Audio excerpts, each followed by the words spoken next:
Hello, the internet. My name's Laura. Welcome back to my channel. Today we've got a little bit of an interesting video. As you can see from the title, I have found,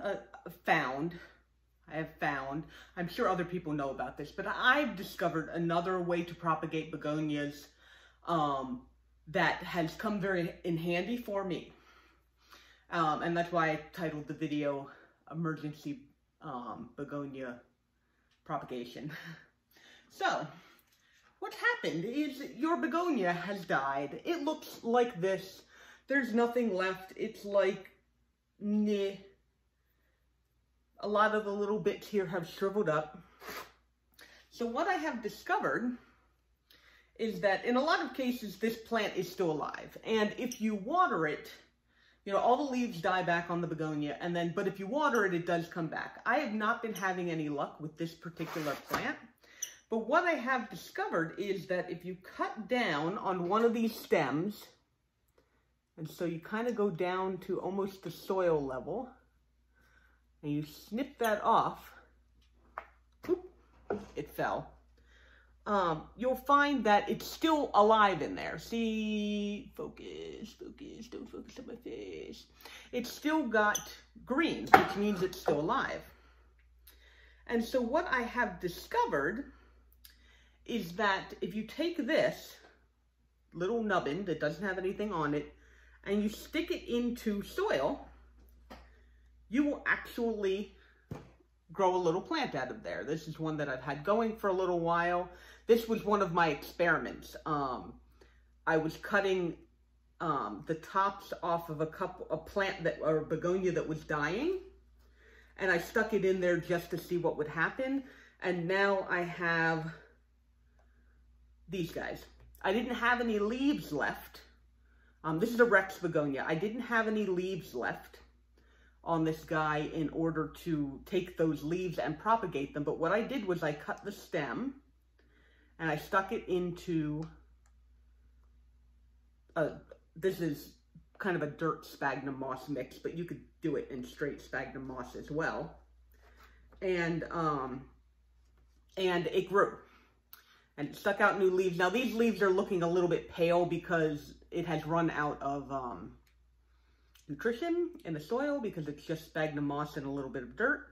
And so that's part of the reason why you see me here like cleaning off all this and sticking it into a new pot, because part of that is, you know, those are ready to go.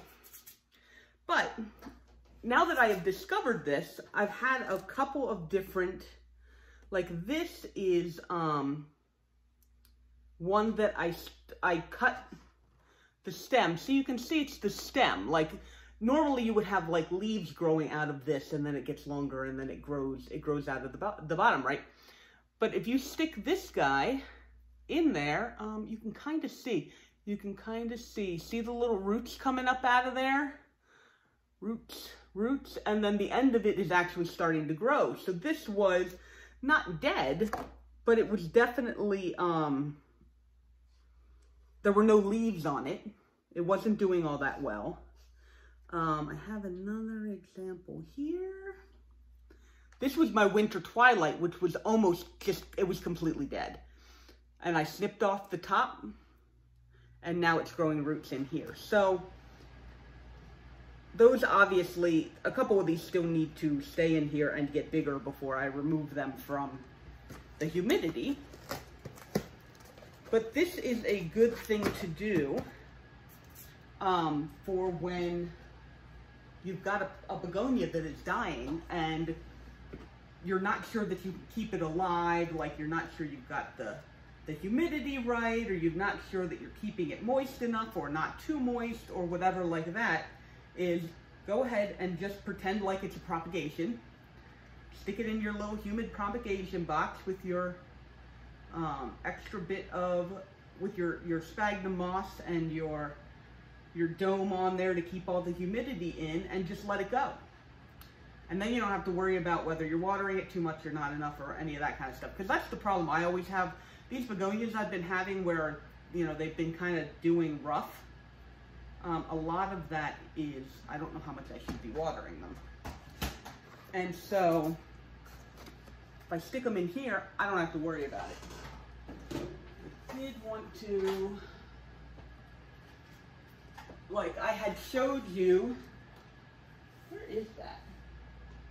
I think I've got a bunch of examples of this, but I had showed you that my begonia breakdance was doing kind of poorly, and it's still doing a little rough. I've got new growth on it, but as you can see, I just went and cut off this stem here. I don't know if it's a stem or a rhizome or whatever it is, but the thing out of which all the leaves grow, I just cut that off of that particular plant, and I stuck it in here, and now you can see I've got leaves growing off of the end of it. And this will turn into a perfectly fine, okay, that needs to be watered a little bit, but this will turn into a perfectly good plant that I can just whatever, and I didn't have to cut off any of the leaves, the leaves that are still healthy. I didn't want to remove those because I didn't want to remove those because I don't want the plant to suffer, right? Like if you've got a nice healthy plant, taking a couple leaves off of there is fine. You can just go ahead and do that. But when you've got a plant, a begonia, this is specifically for begonias, if you've got a begonia that's dying like that, you don't want to remove the leaves because those might be the leaves that are keeping the plant alive. And so when you get that bare rhizome, that bare stem, because all of the leaves have like died off of it, which is what happened with me, you can just snip that off and use that as a propagation thing. I think I have another example in here. I'm not sure. This one might have actually been a leaf propagation. No, that's a leaf propagation.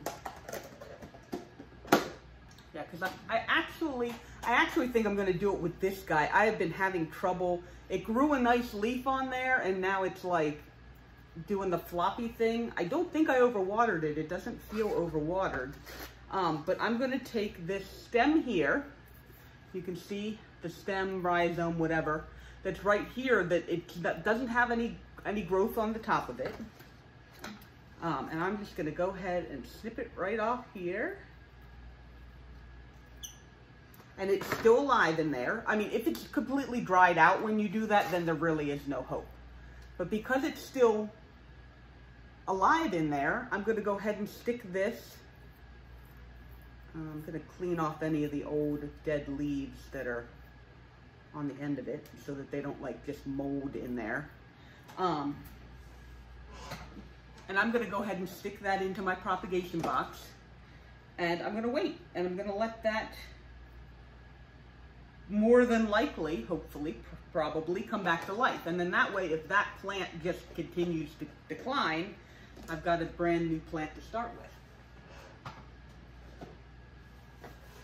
And I thought that might interest you guys because I feel like it's a common thing for begonias to just kind of die all the way back like this.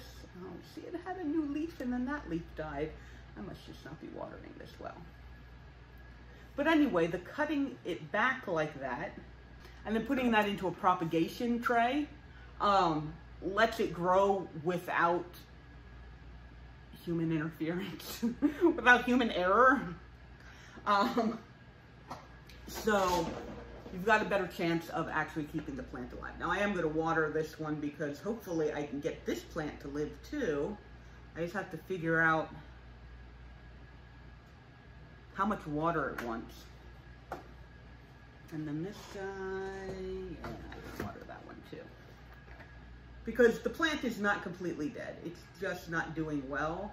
And sometimes it's easier to kind of start over from scratch than it is to try and save a plant that is dying. Just because it's already on the decline, its energy's not being used properly and all that kind of stuff. So, like, keeping it alive ends up being like this big thing. And then if you just start over from scratch, then that plant has a much better chance of staying healthy.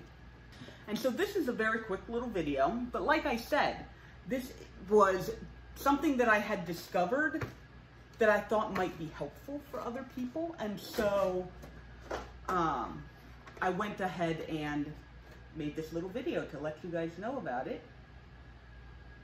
water this guy just a little bit. Okay, beautiful.